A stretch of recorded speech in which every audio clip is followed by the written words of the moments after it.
Jacket झूला झूल के आना, घेवर खाते हैं, पता है ना आपको? ठीक है, अब हम पढ़ाई के पे आते हैं। तो आज हम 8 शब्द विचार का रिवीजन करेंगे। देखो बच्चों, अब तक हमने रीडर में रिवीजन कर लिया, कहाँ तक? 1 to 5 तक हमने रिवीजन कर लिया, और एग्जाम में आपके चैप्टर 3, 4, 5 आएंगे, तो रिवीजन हो गया। आज हम व्याकरण, है ना, तो व्याकरण में भी कौन कौन से चैप्टर आएंगे? 3, 4, 5, ठीक है।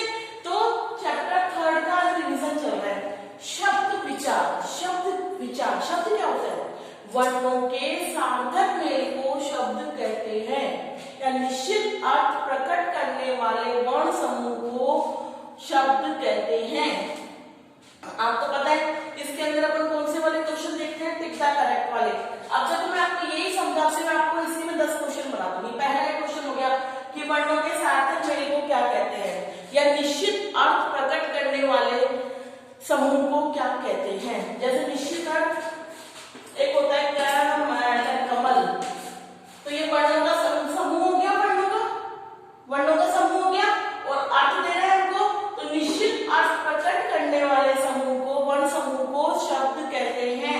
तो पहला क्वेश्चन क्या बन गया कि निश्चित अर्थ प्रकट करने वाले वर्ण समूह को क्या कहते हैं? शब्द, वाक्य, वर्ण, तो क्या कहते हैं? शब्द। क्लियर? सेकंड होगा आपका, अब है इसके भेद। तो बच्चों इसके भेद कितने आधार पर है? 4 आधार पर। अर्थ के आधार पर, रचना के आधार पर, उत्पत्ति के आधार पर, प्रयोग के आधार पे। क्वेश्चन 2 बनता है आपका कि शब्द के भेद कितने आधारों पर किए गए हैं? शब्द के भेद कितने आधारों पर किए गए हैं? 2, 3, 4। तो आंसर क्या होगा आपका? 4, क्योंकि 4 आधारों पर।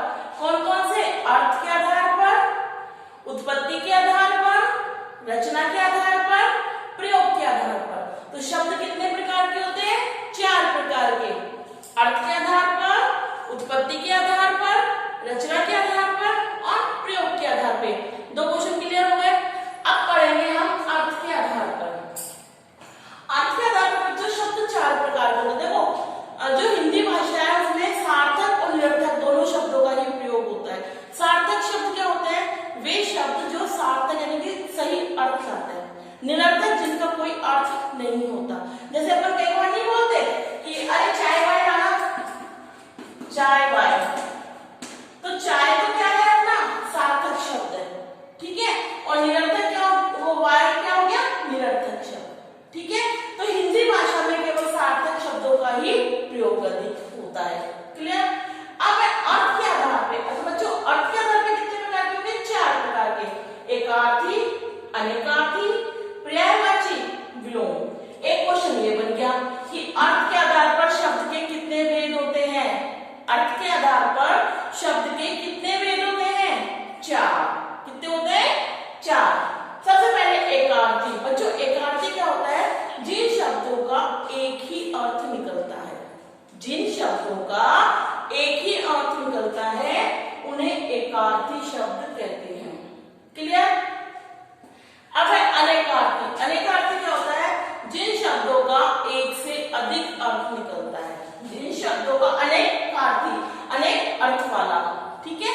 जिन शब्दों का एक से अधिक अर्थ निकलता है उन्हें अनेकार्थिक शब्द कहते हैं। जैसे कर, कर का मतलब सूंड भी होता है, कर का मतलब हाथ भी होता है, और कर एक टैक्स वाला कर भी होता है। आगे समझ में? पानी, पानी है तो इज्जत के लिए भी पानी का प्रयोग किया जाता है, पीने वाले पानी के लिए भी पानी का प्रयोग किया जाता है, चमक के लिए भी पानी का प्रयोग किया जाता है, ठीक है। और कनक हो गया, तो कनक सोना भी होता है, धतूरा भी होता है। क्लियर? तो जिन शब्दों के एक से अधिक अर्थ होते हैं उन्हें अनेकार्थी कहते हैं। क्लियर? थर्ड है आपका पर्यायवाची। समान अर्थ वाले शब्दों को पर्यायवाची कहते हैं। समान अर्थ वाले शब्दों को पर्यायवाची कहते हैं। जैसे आंख का नयन और नेत्र, जल का पानी और नीर, पेड़ का तरु, वृक्ष, ठीक है। तो जो समान अर्थ देते हैं उन्हें पर्यायवाची कहते हैं। नेक्स्ट है आपका विलोम शब्द। विलोम शब्द क्या होता है बच्चों? उल्टा अर्थ बताने वाले शब्दों को विलोम शब्द कहते हैं। जैसे दिन का रात, आना का जाना। तो उल्टा अर्थ बताने वाले शब्दों को, तो अर्थ का आधार पर चारों प्रकार समझ में आ गए। एकार्थी क्या होते हैं? जिनका एक ही अर्थ निकलता है। अनेकार्थी क्या होते हैं? जिनका एक से अधिक अर्थ निकलता है। पर्यायवाची जिनका समान अर्थ निकलता है। और विलोम शब्द जिनका उल्टा अर्थ निकलता है। अब देखो इससे कितने क्वेश्चन बन गए। पहला क्वेश्चन, अर्थ के आधार पर शब्द कितने प्रकार के होते हैं? 4 प्रकार के। क्लियर? पर्यायवाची कैसा अर्थ देते हैं? समान। अभी मैं क्वेश्चन दे दूं, पर्यायवाची शब्द किस कैसा अर्थ देते हैं? समान, विलोम, कुछ नहीं, समान। विलोम कैसे अर्थ देते हैं? विलोम शब्द क्या होते हैं? उल्टा अर्थ देने वाले। विलोम शब्द क्या होते हैं? उल्टा अर्थ देने वाले। अनेकार्थी क्या होते हैं? जिनका एक अर्थ होता है, जिनके एक से अधिक अर्थ होते हैं, जिनके कोई अर्थ नहीं होते, तो जिनका एक से अधिक अर्थ होता है। ठीक है? एकार्थी क्या होते हैं? जिनका एक अर्थ होता है, जिनका एक से अधिक अर्थ होता है, या दोनों, तो जिनका एक अर्थ होता है। अब देखो बच्चों, हमने अर्थ के आधार पे ही 5 क्वेश्चन हमारे ऑप्शन वाले बन गए, इजीली बन गए ना। तो अगर हमें ये चीज याद है तो हम हर क्वेश्चन का जवाब दे सकते हैं। क्लियर? सेकंड है आपका रचना के आधार पर। रचना के आधार पर 3 प्रकार के होते हैं, रूढ़, यौगिक, योग रूढ़। रूढ़ शब्द क्या होते हैं बच्चों? वे शब्द जो खंड, जिसके खंड नहीं किए जा सकते। वे शब्द जिनके खंड, खंड का मतलब क्या होता है? टुकड़े, जिनके टुकड़े नहीं किए जा सकते। अभी यही शब्द है कमल, तो क्या आप कमल के टुकड़े कर सकते हो क्या? अगर आप कमल के टुकड़े करोगे तो हो जाएगा कै प्लस वाई प्लस ले, तो वो तो वर्णों के टुकड़े हो जाएंगे, शब्द के टुकड़े नहीं होंगे। तो खंड, रूढ़ शब्द क्या होते हैं? वे शब्द जिनके खंड नहीं किए जा सकते। क्लियर? नेक्स्ट है आपका यौगिक। नाम से पता चल रहा है, योग का मतलब जोड़ना, यानी जो 2 शब्दों के मेल से बनते हैं। यौगिक शब्द कौन से होते हैं? जो 2 शब्दों के मेल से बनते हैं। जैसे रेलगाड़ी, जैसे रेलगाड़ी, रेल प्लस गाड़ी, 2 शब्दों के मेल से बनते हैं और जिनके टुकड़े करने पर सामान्य अर्थ निकलता है। तो यौगिक शब्द क्या होगा? वे शब्द जो 2 या 2 से अधिक शब्दों के मेल से बनते हैं और जिनके खंड किए जा सकते हैं। क्लियर? अब है योग रूढ़। बच्चे योग रूढ़ क्या होता है? योग रूढ़ भी वही होता है जो 2 शब्दों के मेल से बनता है, लेकिन इनका विशेष अर्थ निकलता है। इनका विशेष अर्थ निकलता है। ठीक है? जैसे नीलकंठ, तो नीलकंठ 2 शब्दों के मेल से बना है, नील प्लस कंठ। क्लियर? लेकिन नीलकंठ सुनते ही आपको किसकी याद आई? भोलेनाथ की, शिव जी की। ठीक है? तो विशेष अर्थ आ गया। तो जो 2 या 2 से अधिक शब्दों के मेल से बनते हैं और जिनका विशेष अर्थ निकलता है, उन्हें हम योग रूढ़ कहते हैं। आगे मेरी बात समझ में? अब देखो इसके क्वेश्चन बनेंगे। जो सबसे पहला क्वेश्चन इसमें ये बन सकता है, रचना के आधार पर शब्द कितने प्रकार के होते हैं? तो रचना के आधार पर शब्द 3 प्रकार के होते हैं। क्लियर? रूढ़ किन शब्दों के खंड नहीं किए जा सकते? किन शब्दों के खंड नहीं किए जा सकते? रूढ़, यौगिक, योग रूढ़। रूढ़। क्लियर? ठीक है? 2 या 2 से अधिक शब्दों के मेल से बनने पर जो विशेष अर्थ देता है, उन्हें कौन से शब्द कहते हैं? कौन सा कहेंगे? योग रूढ़। आगे समझ में? तो बच्चों देखो, एक ही टॉपिक को मैं आपको 3, 4, 5 क्वेश्चन बना के बता रही हूँ, तो एक ही चैप्टर में 20 क्वेश्चन आराम से बन जाते हैं। ठीक है? तो रचना के आधार पर समझ में आ गया। रूढ़, रूढ़ वे शब्द होते हैं जिनके खंड नहीं किए जा सकते। ठीक है? यौगिक, यौगिक वे शब्द होते हैं जो 2 या 2 से अधिक शब्दों के मेल से बनते हैं और जो सामान्य अर्थ देते हैं। योग रूढ़ जो 2 या 2 से अधिक शब्दों के मेल से बनते हैं लेकिन विशेष अर्थ देते हैं। आगे समझ में? अब है आपका उत्पत्ति के आधार पर, यानी शब्दों की उत्पत्ति कैसे हुई। तो सब ये भी कितने प्रकार के हैं? 4 के, तत्सम, तद्भव, देशज और विदेशी। देखो बच्चों, आपको पता है सभी भाषाओं की जननी कौन है? संस्कृत। यानी सबसे पहले कौन सी भाषा आई थी? संस्कृत। और संस्कृत से ही बाकी भाषाओं का जन्म हुआ था। ठीक है? सबसे पुरानी भाषा है संस्कृत और संस्कृत से ही बाकी भाषाओं का जन्म हुआ था। ठीक है? तब उत्पत्ति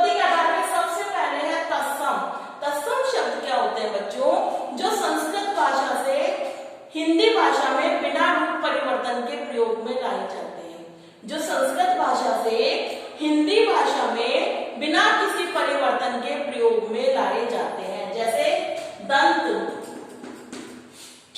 तत्सम शब्द, सर्प, दुग्ध, तो ये सब क्या है? तत्सम शब्द, जो संस्कृत भाषा से हिंदी भाषा में बिना किसी परिवर्तन के प्रयोग में लाए जाते हैं। क्लियर? अब है तद्भव। तद्भव क्या होते हैं? वे शब्द जो संस्कृत भाषा से हिंदी भाषा में रूप बदलकर प्रयोग में लाए जाते हैं। वे शब्द जो संस्कृत भाषा से हिंदी भाषा में रूप बदलकर प्रयोग में लाए जाते हैं। जैसे दंत हो गया तत्सम, तो इसका हो जाएगा दांत। दांत, तो देखो दंत चीज हुई है लेकिन इसका रूप बदल गया, अर्थ आ गया दांत, तो ये क्या हो जाएगा? तद्भव। मेरी बात समझ में आ रही है आपको कि संस्कृत भाषा के अगर शब्दों को ऐसे कैसे हम हिंदी भाषा में प्रयोग करेंगे तो वो तत्सम कहलाएंगे, और अगर उनका अर्थ लिख देंगे, मतलब उनका रूप परिवर्तन करके हिंदी में प्रयोग करेंगे तो वो तद्भव कहलाएंगे। क्लियर?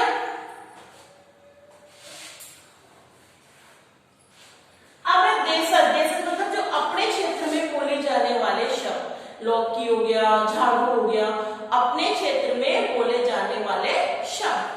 विदेशी, जो विदेशी भाषा से लिए गए, वे शब्द जो विदेशी भाषा से लिए गए। अब आप जो बोलते हो ना स्कूल, कॉलेज, टेलीफोन, मोबाइल, ये सब विदेशी शब्द है बेटा। क्लियर? तो देखो इसमें क्वेश्चन कौन कौन से बनेंगे। सबसे पहला क्वेश्चन तो यही बनेगा कि उत्पत्ति के आधार पर शब्द कितने प्रकार के होते हैं? 2, 3, 4। तो कितने प्रकार के होते हैं? 4 प्रकार के। थर्ड क्वेश्चन, एक सेकंड क्वेश्चन बन जाएगा कि वे कौन से शब्द होते हैं जो संस्कृत भाषा से बिना परिवर्तन के हिंदी में प्रयोग में लाए जाते हैं? तत्सम, तद्भव, देशज, तो तत्सम। ठीक है? वे कौन से शब्द होते हैं जो रूप परिवर्तित होकर हिंदी में प्रयोग में लाए जाते हैं? तद्भव। अपनी भाषा के शब्द कौन से होते हैं? देशज। और विदेशी भाषा के शब्द विदेशी। क्लियर? मतलब 3 या 4 क्वेश्चन बन गए हमारे, बन गए ना। अब है आपका प्रयोग के आधार पर। प्रयोग के आधार पर 2 प्रकार के होते हैं, विकारी और अविकारी। विकारी शब्द क्या होते हैं? जो लिंग, वचन, काल, कारक आदि के आधार पर परिवर्तित हो जाते हैं। जैसे भी मानो बेटा, तो इसका लिंग बदलेंगे तो क्या हो जाएगा? बेटी। ठीक है? वचन बदलेंगे तो क्या हो जाएगा? बेटे। तो रूप बदल रहा है अपना। तो विकारी शब्द क्या होते हैं? जो लिंग, वचन, काल, कारक आदि के आधार पर परिवर्तित हो जाते हैं। ठीक है? अविकारी शब्द क्या होंगे? जो लिंग, वचन, काल, कारक आदि के आधार पर परिवर्तित नहीं होते। जो लिंग, वचन, काल, कारक आदि के आधार पर परिवर्तित नहीं होते। जैसे बेटा छत पर बैठा है या बेटा ऊपर गया। ठीक है? अब लिंग वचन बदलो, बेटी ऊपर गई। वचन बदलो, बेटे ऊपर गए। अब बेटी, बेटा, बेटे, इन तीनों में ये जो मैंने सेंटेंस बोला इसमें कौन सा वर्ड है जो नहीं बदला, सेम रहा? ऊपर। बेटा ऊपर गया, बेटी ऊपर गई और बेटे ऊपर गए। तो ये ऊपर वर्ड बदला नहीं ना, ऊपर शब्द जो बदला नहीं ना। तो बच्चों यही होते हैं अविकारी शब्द, जो लिंग, वचन, काल, कारक आदि के आधार पर परिवर्तित नहीं होते। क्लियर? तो शब्द विचार समझ में आ गया आपको अच्छे से? ठीक है? अब मैं इसके आपको 10 क्वेश्चन बोल रही हूं, आपको यही कॉपी में करना है। पहला क्वेश्चन लिखिए आप लोग, निश्चित अर्थ प्रकट करने वाले शब्दों को क्या कहते हैं? निश्चित अर्थ प्रकट करने वाले वर्ण समूह को क्या कहते हैं? निश्चित अर्थ प्रकट करने वाले वर्ण समूह को क्या कहते हैं? क्वेश्चन नंबर 2 लिखिए आप, शब्दों को कितने आधारों पर बांटा गया है? शब्दों को कितने आधारों पर बांटा गया है? क्वेश्चन 3 लिखिए आप लोग, अर्थ के आधार पर शब्द कितने प्रकार के होते हैं? अर्थ के आधार पर शब्द कितने प्रकार के होते हैं? क्वेश्चन 4 लिखिए आप लोग, पर्यायवाची शब्द कैसे अर्थ देते हैं? पर्यायवाची शब्द कैसा अर्थ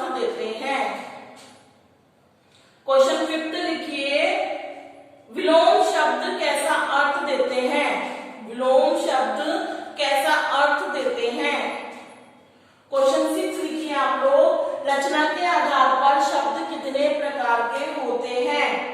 रचना के आधार पर शब्द कितने प्रकार के होते हैं?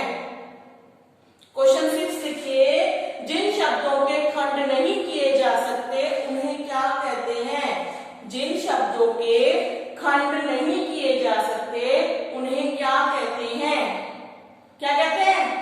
रूढ़। ठीक है। नेक्स्ट क्वेश्चन लिखिए आप 7, उत्पत्ति के आधार पर शब्द कितने प्रकार के होते हैं? उत्पत्ति के आधार पर शब्द कितने प्रकार के होते हैं? संस्कृत भाषा से, नेक्स्ट क्वेश्चन नंबर 8 आएगा, संस्कृत भाषा से बिना रूप परिवर्तन के कौन से शब्द प्रयोग में लाए जाते हैं? हिंदी भाषा में संस्कृत भाषा से कौन से शब्द होते हैं जो बिना रूप परिवर्तन के प्रयोग में लाए जाते हैं? कौन से? तत्सम। ठीक है। अपनी भाषा के शब्द कौन से होते हैं? अपने क्षेत्र विशेष के शब्द कौन से होते हैं? देशज। ठीक है। नेक्स्ट 10th क्वेश्चन हो जाएगा, प्रयोग के आधार पर शब्द कितने प्रकार के होते हैं? प्रयोग के आधार पर शब्द कितने प्रकार के होते हैं? 2 प्रकार के। देखो 10 क्वेश्चन बना दिए, तो ये 10 क्वेश्चन आपको कॉपी में लिखने हैं। ठीक है। चैप्टर समझ में आ गया होगा आपको कि दोबारा समझाओ, एक बार दोबारा करो। शब्द विचार क्या होता है? वर्णों के सार्थक मेल को शब्द कहते हैं। निश्चित अर्थ प्रकट करने वाले वर्ण समूह को शब्द कहते हैं। निश्चित अर्थ प्रकट करने वाले वर्ण समूह को शब्द कहते हैं। इनको 4 आधारों पर बांटा गया है, अर्थ के आधार पर, उत्पत्ति के आधार पर, रचना के आधार पर, प्रयोग के आधार पर। सबसे पहले अर्थ के आधार पर। अर्थ के आधार पर भी 4 प्रकार होते हैं। एकार्थी, जिन शब्दों का एक ही अर्थ होता है। अनेकार्थी, जिन शब्दों के एक से अधिक अर्थ होते हैं। पर्यायवाची, जिन शब्दों के समान अर्थ होते हैं। और विलोम शब्द जो उल्टा अर्थ देते हैं। क्लियर? अब उसके बाद रचना के आधार पर भी 3 प्रकार के होते हैं, रूढ़, यौगिक, योग रूढ़। रूढ़ वे शब्द होते हैं जिनके खंड नहीं किए जा सकते। यौगिक जो 2 या 2 से अधिक शब्दों के मेल से बनते हैं और जो सामान्य अर्थ देते हैं। योग रूढ़ जो 2 या 2 से अधिक शब्दों के मेल से बनते हैं लेकिन विशेष अर्थ देते हैं। क्लियर? उसके बाद उत्पत्ति के आधार पर, उत्पत्ति के आधार पर भी 4 प्रकार के होते हैं, तत्सम, तद्भव, देशज, विदेशी। तत्सम शब्द वे होते हैं जो संस्कृत भाषा से बिना परिवर्तन के हिंदी में प्रयोग में लाए जाते हैं। तद्भव शब्द वे शब्द होते हैं जो तत्सम संस्कृत भाषा से हिंदी में रूप परिवर्तित करके प्रयोग में लाए जाते हैं। और देशज, देशज यानी अपने क्षेत्र विशेष के जो शब्द होते हैं उन्हें हम देशज शब्द कहते हैं। विदेशी, जो विदेशी भाषाओं से शब्द लिए जाते हैं उन्हें हम विदेशी कहते हैं। क्लियर? इसके बाद प्रयोग के आधार पर, तो प्रयोग के आधार पर 2 प्रकार होता है, विकारी और अविकारी। वे शब्द जो लिंग, वचन, काल, कारक आदि के आधार पर परिवर्तित हो जाते हैं उन्हें विकारी शब्द कहते हैं। और वे शब्द जो लिंग, वचन, काल, कारक आदि के आधार पर परिवर्तित नहीं होते उन्हें अविकारी कहते हैं। तो चैप्टर समझ में आ गया आपको? तो आज आपको क्या करना है? रिवीजन चैप्टर 3 डाल के मैंने जो क्वेश्चन बोला है वो कम से कम, या फिर मैंने बोले वो करना है, या फिर